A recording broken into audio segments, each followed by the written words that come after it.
अच्छा, बहुत से स्टूडेंट्स जो हैं ये सवाल कर रहे थे कि एडमिशन हो गया तो उसके बाद सारा प्रोसेस कैसे करना है, नेक्स्ट स्टेप्स क्या होंगे। एडमिशन ऑफ़र होने के बाद के जो स्टेप्स हैं वो यूनिवर्सिटी टू यूनिवर्सिटी वेरी करते हैं।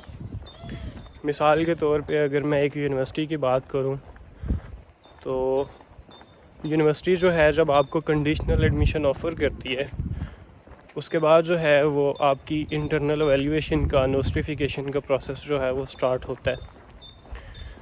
तो अगर तो आपकी यूनिवर्सिटी जो है वो आपको इंटरनल एवेल्यूएशन फैसिलिटेट कर रही है तो आपने अपने जो एजुकेशनल डॉक्यूमेंट्स हैं उनको सुपर लीगलाइज करवा के यूनिवर्सिटी को सेंड करना होता है। अब सुपर लीगलाइजेशन के लिए जो है वो आपको अपॉइंटमेंट अप्लाई करना होती है, ठीक है। चेक एम्बेसी में आपको अपॉइंटमेंट लेनी है और आप अपने एजुकेशनल डॉक्यूमेंट्स जो हैं आप उनको सुपर लीगलाइज करवाएंगे और उनका सेट जो है वो एक कलर सेट बनवा के उसको आप नोटराइज़ करवाएंगे और यूनिवर्सिटी को भेज देंगे, ठीक है। आपके डॉक्यूमेंट्स जो हैं वो पहुंचने के बाद आपने इंटरनल एवेल्यूएशन की फ़ीस पे करनी होती है। आपकी इंटरनल एवेल्यूएशन स्टार्ट होती है और इंटरनल एवेल्यूएशन कंप्लीट होने के बाद जो है आपने अपनी ट्यूशन फ़ीस पे करनी होती है। ट्यूशन फ़ीस पे करने के साथ जब आपकी इंटरनल एवेल्यूएशन कंप्लीट होती है, ट्यूशन फ़ीस पे करते हैं, इसके साथ ही जो है वो आपने अपनी अकोमोडेशन अप्लाई करनी होती है और आपने जो है अपनी कोऑर्डिनेटर को बताना होता है कि मैंने अकोमोडेशन भी अप्लाई कर दी है। अगर आपने यूनिवर्सिटी की डॉर्मेटरीज़ में अप्लाई की है तो आपका जो अकोमोडेशन कॉन्ट्रैक्ट होता है, जो डॉक्यूमेंट आपको वीज़ा प्रोसेस के लिए रिक्वायर्ड होता है, अकोमोडेशन का जो हेड होता है अकोमोडेशन डॉर्मेटरीज़ का, तो वो आपका वो डॉक्यूमेंट जो है वो आपकी कोऑर्डिनेटर को भेज देता है। तो आपकी कोऑर्डिनेटर आपका जो ओरिजिनल अनकंडीशनल स्टडी कंफर्मेशन होता है और साथ में आपका जो अकोमोडेशन कॉन्ट्रैक्ट है, जो सारे डॉक्यूमेंट्स आपको चाहिए होते हैं वीज़ा के लिए, वो आपको आपके एड्रेस पे भेज देता है या भेज देती है, ठीक है। दैन जो है वो आपका वीज़ा प्रोसेस स्टार्ट होता है। फिर जो है वो आपने वीज़ा अपॉइंटमेंट अप्लाई करनी होती है और वीज़ा अपॉइंटमेंट मिलने के बाद जो है आपके पास आपके डॉक्यूमेंट्स आ गए, स्टडी कंफर्मेशन आ गया, आपका अकोमोडेशन लेटर आ गया और उसके बाद जो है वो आपने वीज़ा एप्लीकेशन फॉर्म फिल करना है। अपनी बैंक स्टेटमेंट जो है वो आपने मीनवाइल उसको आपने प्रिपेयर करना होता है और उसके साथ जो है वो आपने पुलिस करैक्टर सर्टिफिकेट में स्किप कर गया हूँ। पुलिस करैक्टर सर्टिफिकेट जो है उसकी वैलिडिटी जो है वो 6 माह की होती है। कुछ बच्चे क्या करते हैं कि जब अपने एजुकेशनल डॉक्यूमेंट्स जो हैं सुपर लीगलाइज करवाते हैं उसके साथ ही जो है वो पीसीसी को भी सुपर लीगलाइज करवा लेते हैं और उसमें होता ये है कि अगर वो इंटरनल एवेल्यूएशन का प्रोसेस कर रहे हैं और उसके बाद जो है 2 माह वहाँ पे लगे हैं और फिर आपने फ़ीस पे की है, आपके डॉक्यूमेंट्स आपके पास पहुँचे हैं और फिर बाज़ औक़ात ऐसा होता है कि आपको वीज़ा अपॉइंटमेंट नहीं मिल रही और आपका जो पीसीसी है वो एक्सपायर हो जाता है। तो ये डिपेंड करता है कि आपकी सिचुएशन क्या है, ठीक है।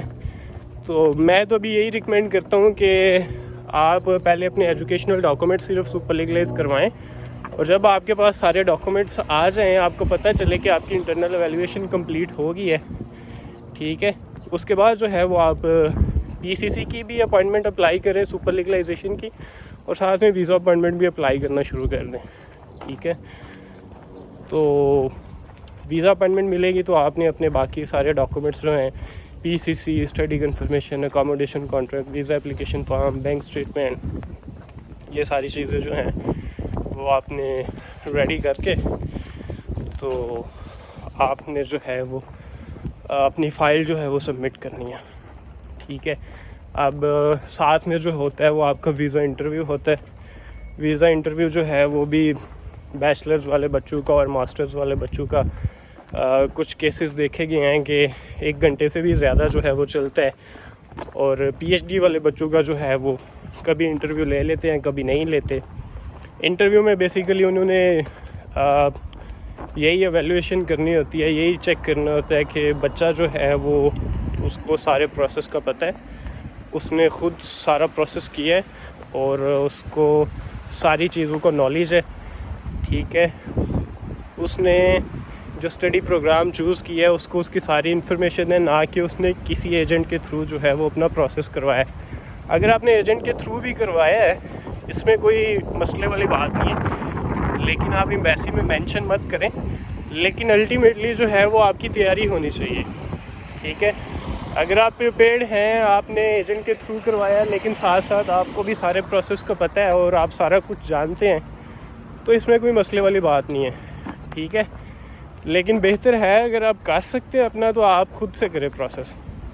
तो इंटरव्यू जो है वो इसके ऊपर भी मैंने अलग से 2 वीडियोस बना के रखी हैं।